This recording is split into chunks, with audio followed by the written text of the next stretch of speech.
This is the Horse Radio Network. This is episode 535 of Horse Tip Daily. A different horse tip, a different equine topic, a different equestrian expert every day. Horse Tip Daily brings the world of equine knowledge to you one day at a time. Today's tip is brought to you by Kentucky Performance Products.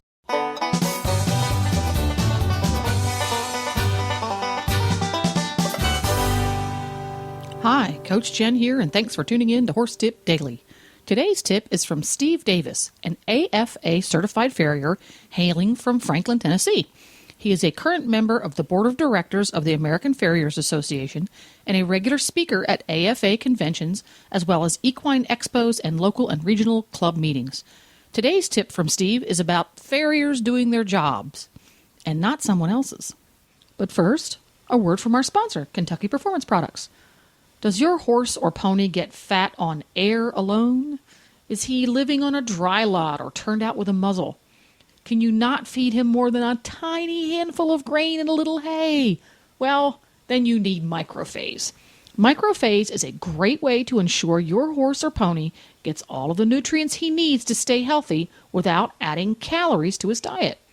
Microphase contains the vitamins and trace minerals not found in grass or hay, ensuring that your easy keeper gets everything he or she needs to stay healthy without the extra calories. And your horse will eat it right out of your hand. Feed as little as 2 ounces per day, so it's efficient as well. There are no added fillers, just good quality ingredients, including natural vitamin E and gut conditioners. Not every horse needs a supplement, but when they do, turn to Kentucky Performance Products to provide affordable, effective, research-proven supplements that work. It's that simple. Ask for Kentucky Performance Products Microphase by name at your local tack or feed store, or visit them online at kppusa.com and on Facebook. Just search Kentucky Performance Products.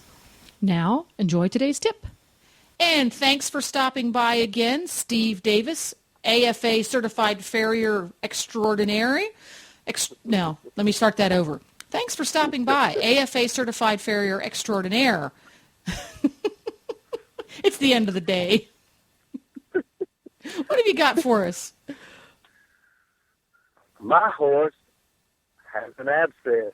Can you come open it up? Oh, boy. You're talking about opening up a can of worms. Really? Yes. There is a very fine line on what we as farriers are allowed by law to do to your horse.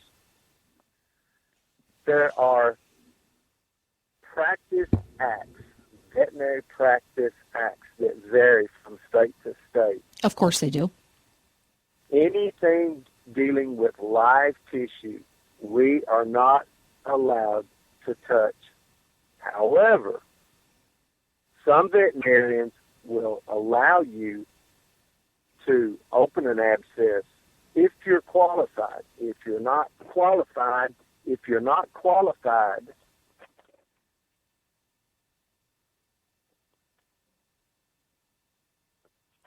Oh, you still there? Jennifer, Yep. we're going to have to start over. I'm sorry. That's all right.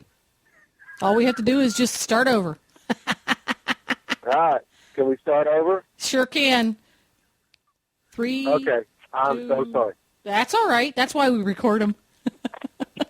And here we are again with Steve Davis, AFA Certified Farrier Extraordinaire, who is going to have for us some nugget of farriery knowledge that will enlighten you beyond belief. What's it going to be today?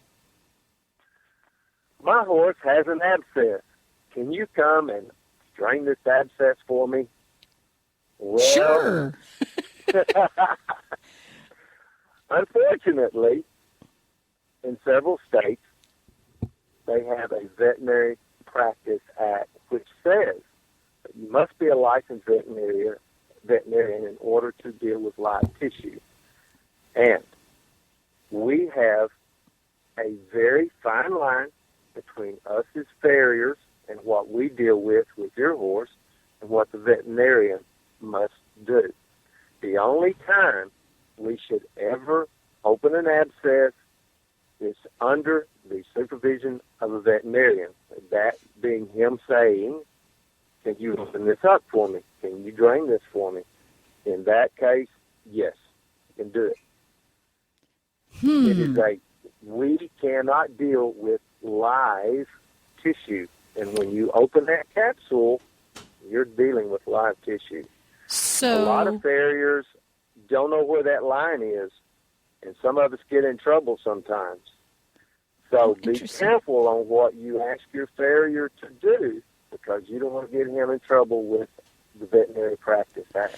So when a farrier does, I think it's called a hoof resection, when you have like white line disease and things, and you see the icky, gooey pictures of them taking lots and lots of hoof off.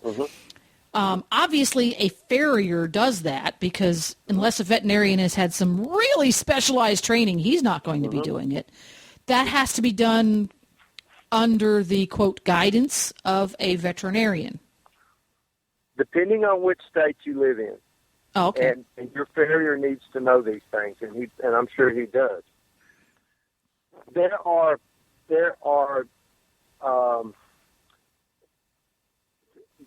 some ramifications that appear when we do more than we are allowed by law to do. If I do a hoof resection on your horse, and I've done several of them, but it was either with a veterinarian or under his direction. If I do that and I mess up or something goes south with that capsule and that horse, somebody's head is going to roll, and it's usually going to be the farrier. Ooh, now you're getting to the meat of the matter. I hadn't even thought about this. There's the whole, a veterinarian has liability insurance, and I'm sure is required by law to have liability insurance, irregardless of the whole separation of duties according to the law with the Veterinarian Act. Do farriers carry liability insurance? Is that something that's the norm? If they don't, it's a shame. I guess it would depend on the type and quality of horses that particular farrier works on. I go into some very nice barns. If I light my forge and a spark flies into the shavings bin and I burn the barn, I'm liable. Yeah, somebody's somebody's in deep doo-doo. Well, yes. If I turn a nail wrong and drive it into a horse's foot and it clips the coffin bone and that horse is done and he's a very competitive show jumper, I'm liable. And that owner can in turn sue. They can get money out of it. Sure. So you need liability insurance. So first and foremost, know the laws in your state. You must know the laws in your state.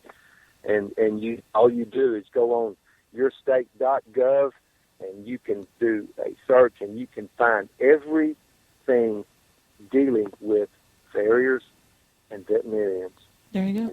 And for folks who are not particularly good at searching for things, and I'm sure there are some farriers who fall into that category, you can also call your state horse council, and they're really good at helping you look stuff up. Very, very much. Or call your veterinarian, a local veterinarian. They guaranteed will know. So whenever, the good old 2x4, your off-the-track thoroughbred 2x4, keeps getting abscesses. He's just Mr. Abscess King. 3 or 4 or 5 times a year he's getting an abscess. And the veterinarian has seen the horse and has a relationship with the horse. It's like, he just gets abscesses. I'm not too sure why, but take care of them as they come up. From your point of view, and this is obviously from your point of view, you're in a state that has a veterinary law that says veterinarians deal with these things and farriers deal with those things. Yes. At what point is it a case of, okay, it's another abscess. This is the 6th one this year. The vet knows he gets them. Can you just come and clean it out? Without, is the law that clean cut, or is it, as most laws are, gray enough that let's say that the veterinarian decides to get their nose out of joint and cause a fuss because Harold the farrier stopped by and opened up an abscess on 2x4 the OTTB without asking. Is the law that clear cut, or is it one of those things that because there is a past relationship between Harold the farrier and the veterinarian and 2x4, the law would say, well, because there's already a relationship between the three involved, this particular case, it didn't matter if you called because it's been done before and the vet said, sure, it's fine, open up the thing. Or is it just too gray for that or too new for that? It is gray. It is gray, and it is something that we deal with almost weekly. Really? Wow. If you live in an area where you have a very active veterinarian who's the sort of the equine guy, it would behoove you, excuse the pun, to contact him and say, oh, sorry, he's got another abscess. Can I have my farrier open this up and drain it? If your farrier is competent and knows how to do that, he may very well say, sure, go ahead. Here's the kicker. If O'Sarley comes up with an abscess and Mr. Farrier says, I can open that, and guess what? He opens it. But for some reason, the hole is a little too large, and your sole prolapses. Now you had that once. It was icky. That's a bad deal. So it comes down to the skill, the knowledge of your farrier, and his working relationship with the veterinarians. Those two things and those two things alone will shine light on the fact of he can or he can't. And you have to make the call. But I always err on the side of caution and ask the veterinarians first. Because it's just a headache you just don't need to have. That's a headache you do not need to have, and that way you're somewhat covered. But if you jump in there, do it, and once again, it goes south. It's not a pretty picture. That's so very interesting. I know locally here, I would bet you 7 out of 10 people I talk to that are dealing with abscesses, they just call the farrier out of hand. It's like, well, that's just what they do. That's very interesting. It'll be interesting once this tip is out there in the world on the air, what kind of feedback we get from different parts of the country, how people deal with it, because I'm sure it's different regionally. It's different regionally and depends on the activity of the equine veterinarians in your particular area and the area of expertise of your farrier. And, I mean, they'll do everything from castrate goats to, in different parts of the country. So, I mean, it really doesn't apply. It mainly applies, I feel like it mainly applies to the population where there's a huge equine population. And like Lexington, Kentucky. Like yeah, Lexington, we got a lot of... Yes, yeah. And here, I mean, it's like farriers. You can shake a bush and 40 farriers will fall out of it. Well, it's about the same here in our area and where you are. You've got, Steve, I can think of dozens of veterinarians up there. You just hit on another tip idea. Shake a bush, 40 farriers fall out. We're going to do a tip on that. Okay. That'll be good. I'd love it. Well, thank you once again. Call your veterinarian and save yourself some heartache. Call your vet, save yourself some heartache. The vet will say, sure, go ahead, and you're done. You're done, man. You're good. Or the vet will say, you better not do that. I got to come see him. There's something weird going on in that foot. Exactly. There we go. Exactly. Well, once again, great information and so entertainingly provided. We appreciate your time this afternoon, Steve, and we'll see you around. I aim to please, Jennifer. See you. Well, there you go. Thanks so much, Steve. Maybe next year he'll start instead of the Redneck Comedy Tour, he'll be doing the Farriers Comedy Tour. To listen to all of Steve's tips here on Horse Tip Daily, or to contact him about speaking at a function, just go to horsetipdaily.com and go to the Experts drop-down menu. And all of our experts are right there and easy to find alphabetically. To learn more about the AFA, as well as fascinating stuff about hooves and farriery, go to AmericanFarriers.org. please stop by the Horse Tip Daily Facebook page and let us know what you think of the tips you hear on the show. It's also a great place to tell us about topics you'd like to hear us cover.